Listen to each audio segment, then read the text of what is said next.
ನಮಸ್ಕಾರ ಎಲ್ಲರಿಗೂ. ನಾವಿವತ್ತು ಹೊರಟಿರೋದು ನಮ್ಮ ಮನೆ ದೇವರು ಶ್ರೀ ಲಕ್ಷ್ಮೀ ನರಸಿಂಹಸ್ವಾಮಿ ಸನ್ನಿಧಾನಕ್ಕೆ. ಇದಿರೋದು ದೊಡ್ಡಬಳ್ಳಾಪುರ ತಾಲೂಕು ಆರೋಡಿ ಗ್ರಾಮ ಪಂಚಾಯತಿ ವ್ಯಾಪ್ತಿಯ ಕಾಮೇನಹಳ್ಳಿ ಗ್ರಾಮ ಸಮೀಪವಿದೆ.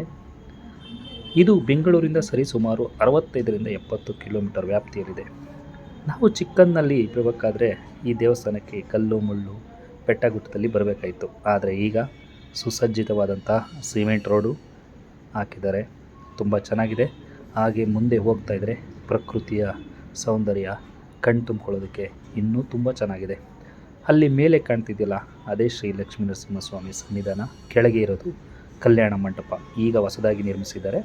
ಹಾಗೆ ಇಲ್ಲಿ ನೋಡಿ 250ರಿಂದ 300 ಮೆಟ್ಟಿಲು ಮೇಲೆ ಹತ್ತಿಕೊಂಡು ಹೋದರೆ ಶ್ರೀ ಲಕ್ಷ್ಮೀ ನರಸಿಂಹಸ್ವಾಮಿ ಸನ್ನಿಧಾನ ಸಿಗುತ್ತೆ.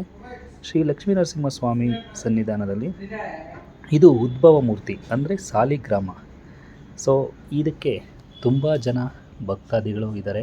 ಶ್ರಾವಣ ಶನಿವಾರಗಳಲ್ಲಂತೂ ತುಂಬ ಅದ್ಧೂರಿಯಾಗಿ ಇಲ್ಲಿ ಪೂಜೆ ಪುನಸ್ಕಾರಗಳು ನಡೆಯುತ್ತೆ. ಹಾಗೆಯೇ ಇಲ್ಲಿ ಪಕ್ಕದಲ್ಲೇ ಹೀಗೆ ಹೋಗಿದ್ದಾರೆ, ಈ ಸ್ಟೆಪ್ಸ್ ಇದೆಯಲ್ಲ, ಹೀಗೆ ನಾವು ಈ ಸ್ಟೆಪ್ಸ್ ಕೂಡ ಕೆಳಗೆ ಇಳ್ಕೊಂಡು ಹೋದರೆ ಅಲ್ಲಿ ನಾವು ಭಗವಂತನಿಗೆ ಹರಕೆ ಮಾಡ್ಕೊಂಡಿರ್ತೀವಲ್ಲ, ಮುಡಿ ಕೊಡುವ ಥರ ಆ ಮುಡಿಯನ್ನು ಹರಕೆಯಾಗಿ ತೀರಿಸೋಕ್ಕೆ ಹೋಗುವಂಥ ಸ್ಥಳ. ನೋಡಿ, ಇಲ್ಲಿ ಯಾರೋ ಮುಡಿ ಕೊಡ್ತಾ ಇದ್ದಾರೆ. ಆದರೆ ಇಲ್ಲಿ ಮುಡಿ ಕೊಡೋದಕ್ಕೆ ಅಂತ ಒಂದು ಚಿಕ್ಕದಾಗಿ ಕೋಣೆ ಇದೆ, ಅದು ಸುಸಜ್ಜಿತವಾಗಿಲ್ಲ. ಹಾಗೆ ಮೇಲೆ ಬಂದರೆ ಶ್ರೀ ಲಕ್ಷ್ಮೀ ತಾಯಿ ಸನ್ನಿಧಾನವಿದೆ. ಶ್ರೀ ಲಕ್ಷ್ಮಿನ ನಾವು ದರ್ಶನ ಮಾಡಿಕೊಂಡು ಮತ್ತೆ ಹೊರಟಿದ್ದೆ ಭಗವಂತನನ್ನು ನೋಡೋದಕ್ಕೆ. ಹಾಗೆ ಮುಂದೆ ಶ್ರೀ ಪ್ರಸನ್ನ ಆಂಜನೇಯ ಸ್ವಾಮಿ ಭಗವಂತ ನೆಲೆಸಿದ್ದಾರೆ. ಹಾಗೆ ಒಳಗೆ ಹೋದರೆ ಶ್ರೀ ಲಕ್ಷ್ಮೀ ನರಸಿಂಹಸ್ವಾಮಿ ನಮಗೆ ಕಾಣ್ತದೆ. ನೋಡ್ತಿದ್ದಾರಲ್ಲ, ಇಲ್ಲಿ ಅದೇ ಶ್ರೀ ಲಕ್ಷ್ಮೀ ನರಸಿಂಹ ಸನ್ನಿಧಾನ. ಆ ಒಂದು ಶಿಲೆಯ ಮುಂದೆ ಚಿಕ್ಕದಾಗಿ ಕಾಣ್ತಿದೆಯಲ್ಲ, ಅದೇ ಸಾಲಿಗ್ರಾಮ, ಅದೇ ಉದ್ಭವ ಮೂರ್ತಿ.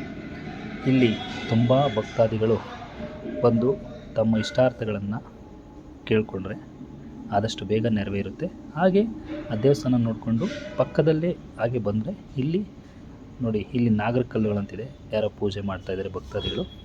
ಇದನ್ನು ನೋಡಿಕೊಂಡು ನಾವು ಅಲ್ಲೇ ಪಕ್ಕದಲ್ಲೇ ಅನ್ನ ಪ್ರಸಾದವನ್ನು ಕೊಡ್ತಾಯಿದ್ರು. ಅಲ್ಲಿ ಕೇಳಿದ್ವಿ, ಪ್ರಸಾದ ಪ್ರತಿದಿನ ಇರುತ್ತಾ ಅಂತ. ಇಲ್ಲಪ್ಪ, ಶನಿವಾರ ಮಾತ್ರ ಅನ್ನ ಪ್ರಸಾದ ಇರುತ್ತೆ, ಆದರೆ ಶ್ರಾವಣಗಳಲ್ಲಿ ಪ್ರತಿದಿನ ಇರುತ್ತೆ ಅಂತ ಹೇಳಿದ್ರು. ನಾವು ಸಹ ಅನ್ನ ಪ್ರಸಾದವನ್ನು ತಿಂದ್ಕೊಂಡು ಅಲ್ಲಿಂದ ಮನೆ ಕಡೆಗೆ ಹೊರಟ್ವಿ. ಇವತ್ತಿನ ವಿಡಿಯೋ ಇದಾಗಿತ್ತು. ಟಾಟಾ, ಬಾಯ್ ಬಾಯ್.